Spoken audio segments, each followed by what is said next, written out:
Welcome to Secrets in the Shadows, where we explore the darkest corners of the human experience. My name is Charlotte, and today I'm bringing you a story that's heartbreaking, shocking, and infuriating. Before we begin, I must warn you, viewer discretion is strongly advised.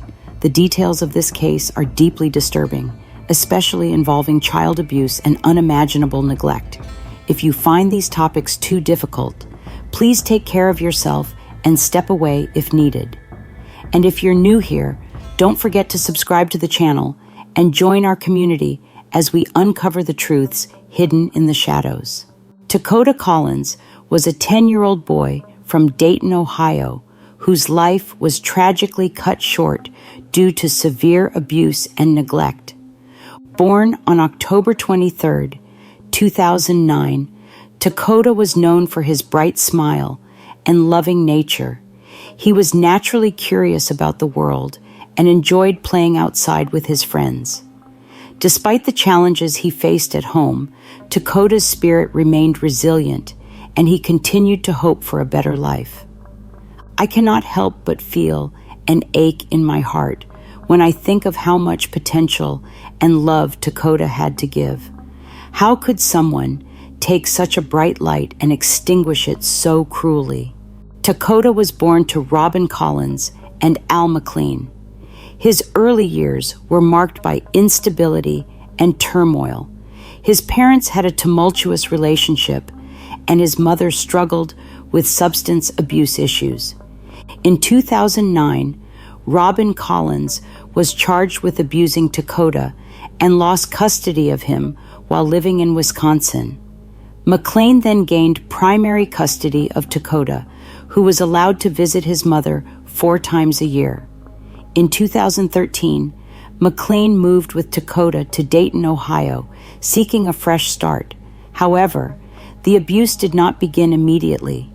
Initially, McLean appeared to be a caring and involved parent. Takoda attended Horace Mann Elementary School, where he was described as friendly and outgoing. But over time, McLean's frustration and anger towards Takoda's mother began to manifest in his treatment of his son. McLean's controlling and abusive behavior slowly escalated, starting with verbal put-downs and harsh punishments. Al McLean presented himself as a responsible and caring father. However, behind closed doors, he subjected Takoda to unimaginable abuse. McLean had a criminal history, including charges of disorderly conduct and bail jumping in Wisconsin. McLean's abusive behavior escalated over time. Investigators later revealed that McLean abused Takoda as a way to exert control and dominance. He claimed Takoda had behavioral issues, but his actions were fueled by a disturbing desire to punish and demean. McLean also expressed resentment toward Takoda's mother, and some of the abuse seemed to stem from taking out that anger on his son. McLean isolated Takoda from the outside world, preventing him from attending school and subjecting him to physical, emotional, and sexual abuse. The abuse intensified over time, and the true extent of McLean's cruelty became clear. Takoda was often locked in a dark, dirty, and cold attic where he was forced to remain unclothed. He was not only deprived of food, but, shockingly, was forced to consume his own feces as a form of punishment. McLean's cruelty extended further into sexual abuse. Investigators uncovered that McLean used the leg of a chair to sexually violate Takoda, an act of unthinkable brutality. During the investigation, McLean claimed Takoda inflicted these injuries on himself, a statement contradicted by the overwhelming evidence. As if this wasn't horrific enough, McLean also used hot sauce as a tool of punishment. Reports indicate that he poured the hot sauce on Takoda's buttocks, further adding to the pain and humiliation Takoda endured. He also forced Takoda to consume large amounts of hot sauce, causing intense physical discomfort and distress. Despite multiple reports from concerned teachers and neighbors, the system failed to protect Takoda. Social workers visited the home multiple times, but left him there, citing no immediate risk. One social worker's report noted McLean's calm demeanor and the apparent tidiness of the house, completely overlooking Takoda's malnourished appearance and visible bruises. Another report, filed after a neighbor reported hearing screams and loud noises late at night, stated that McLean explained the disturbance as a family argument, which the social worker accepted without further investigation. Teachers and neighbors started noticing signs of abuse when Takoda began showing up at school with bruises and injuries. But it wasn't just physical abuse. Al McLean's cruelty extended to severe emotional and psychological torment. Reports show Takoda would come to school exhausted, showing signs of malnutrition and fear. Teachers saw patterns in his absences and escalating injuries, including bruises, scars, and burns. A specific incident recounted by a teacher involved Takoda wearing the same clothes for days, appearing increasingly frail and afraid to speak. The teacher made urgent calls to Child Protective Services, pleading for intervention. A report filed by this teacher explicitly stated, "I am afraid Takoda will not survive if he is sent back home." Social workers visited but deemed there was insufficient evidence of abuse. This response left Takoda trapped in an abusive environment.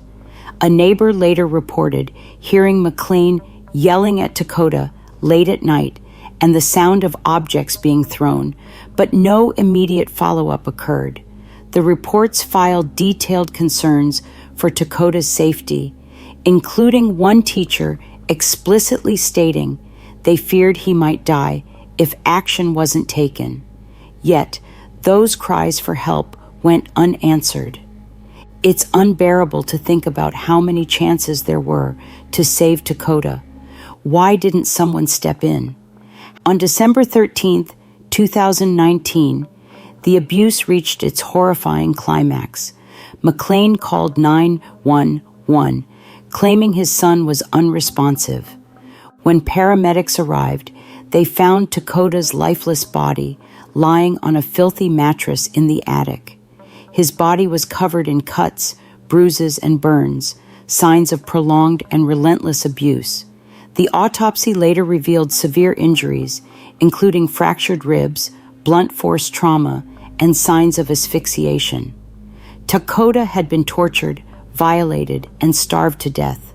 Additional findings showed pruning on Takoda's hands, suggesting he had been submerged in water for extended periods. The coroner concluded Takoda's cause of death as blunt force trauma, compressive asphyxia, and water submersion.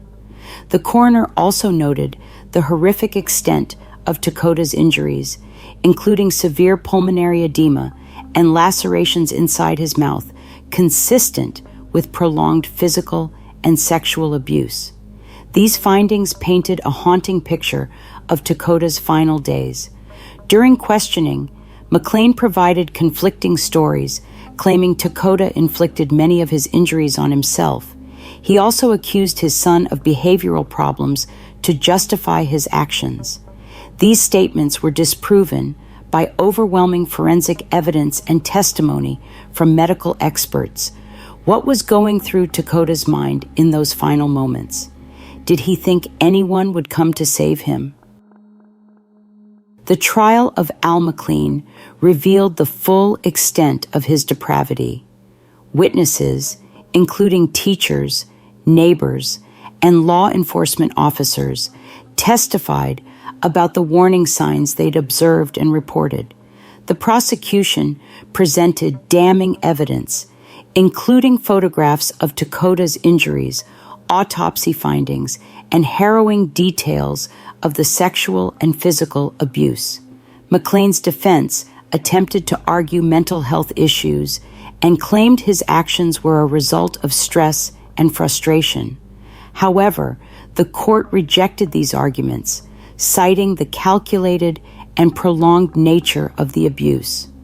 A forensic psychologist testified that McLean's actions reflected a deliberate and sadistic pattern of torture. In 2021, McLean was convicted of multiple felonies, including murder, rape, child endangerment, and kidnapping. He was sentenced to life in prison without the possibility of parole. The judge described the case as one of the most horrific instances of child abuse they had ever seen. The court proceedings also sparked a statewide review of child welfare practices.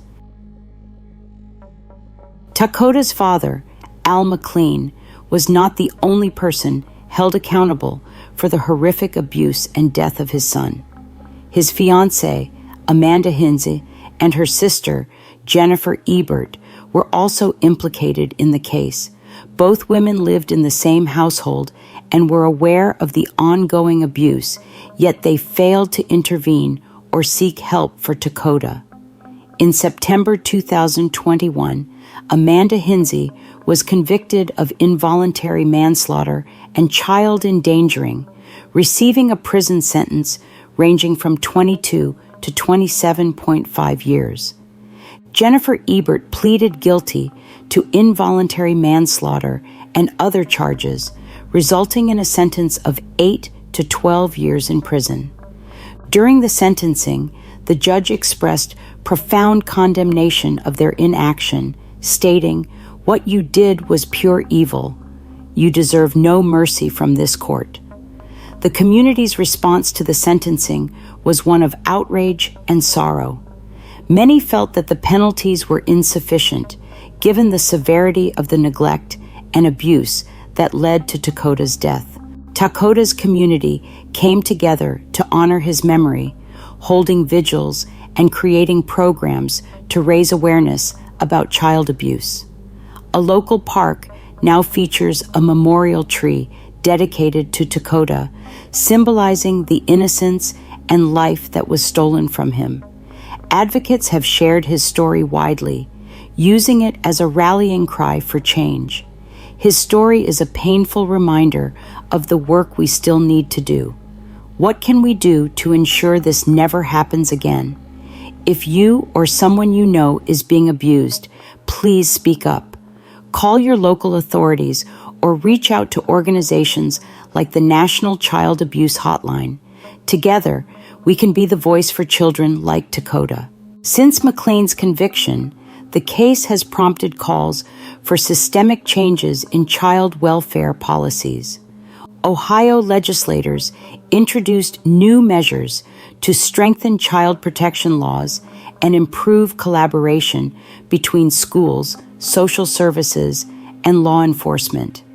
Advocacy groups have also launched campaigns to raise awareness about recognizing signs of abuse and taking action. Takoda's story has inspired real change. While it doesn't bring him back, it serves as a powerful reminder of the importance of vigilance and intervention. Rest in peace, Takoda. Your story has touched many and will not be forgotten.